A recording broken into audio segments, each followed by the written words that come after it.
क्या कारण है कि अभी तक गाजीपुर सीट पे बीजेपी का प्रत्याशी घोषित नहीं हुआ है? देखिए, अभी गाजीपुर, बलिया, फूलपुर, इलाहाबाद, कौशाम्बी, अभी प्रदेश की कई ऐसी सीटें बाकी हैं जहां उम्मीदवार अभी घोषित होने हैं। पार्टी की अपनी रणनीति होती है, अपनी योजना होती है, कई प्रकार के समीकरण को देखना पड़ता है।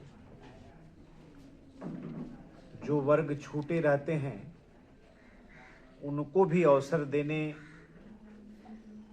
की बात भी ध्यान में रहती है। तो ऐसी कोई बात नहीं है, हमारे यहाँ तो परंपरा रही है, आप सब लोग वाकिफ हैं, इस बात से अवगत हैं। इस बार तो फिर भी बहुत पहले उम्मीदवारों के नाम आए हैं। नहीं तो अक्सर हमारे यहाँ तो आप जानते हैं कि जब नामांकन का दौर शुरू होता है तब हमारे यहाँ उम्मीदवार घोषित होते रहे हैं। इस बार तो चुनाव आयोग ने अभी चुनाव की तारीख भी घोषित नहीं की है, उससे पहले हमारे बहुत से उम्मीदवार आ गए। उत्तर प्रदेश में 50 से ज़्यादा उम्मीदवार आ गए। तो बाकी नामों का भी ऐलान जल्द से जल्द होगा, जल्द से जल्द उनके नाम भी घोषित होंगे। अनिल जी, अखिलेश यादव ने कहा कि नीतीश हमारे साथ होते तो पीएम का चेहरा होता है, लेकिन बीजेपी मुख्यमंत्री से ही रिटायर कर देगी। नहीं, अब ये बात तो ये पहले उनको कहनी चाहिए। जब वो नीतीश जी के साथ घूम रहे थे समाजवादी पार्टी के कार्यालय पर, जब कभी हम लोगों ने देखा है कि उस समय जब बैठकें उन लोगों की हुआ करती थी तो समाजवादी पार्टी के कार्यालयों पर अक्सर होल्डिंग्स और फ्लैग्स लग जाते थे कि अखिलेश यादव आने वाले दिन में प्रधानमंत्री होंगे।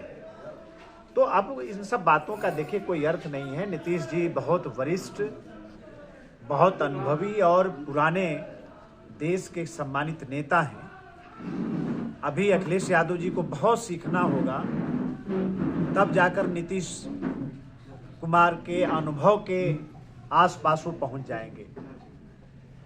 तो नीतीश जी ने बिहार के विकास को ध्यान में रखा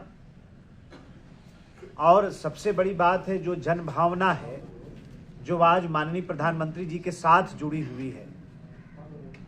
देश का गरीब, किसान, व्यापारी, नौजवान, हमारी माताएं बहनें, हर वर्ग आज मोदी जी के साथ चलना चाहता है, भारत को विकसित राष्ट्र बनाने में अपना योगदान करना चाहता है।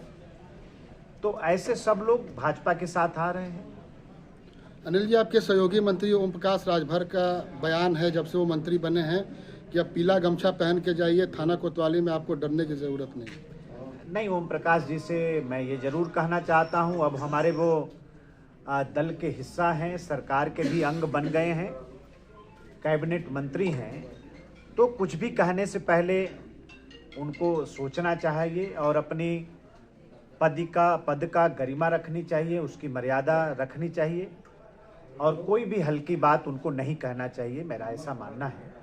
और आगे से ज़रूर इन बातों का वो संज्ञान लेंगे।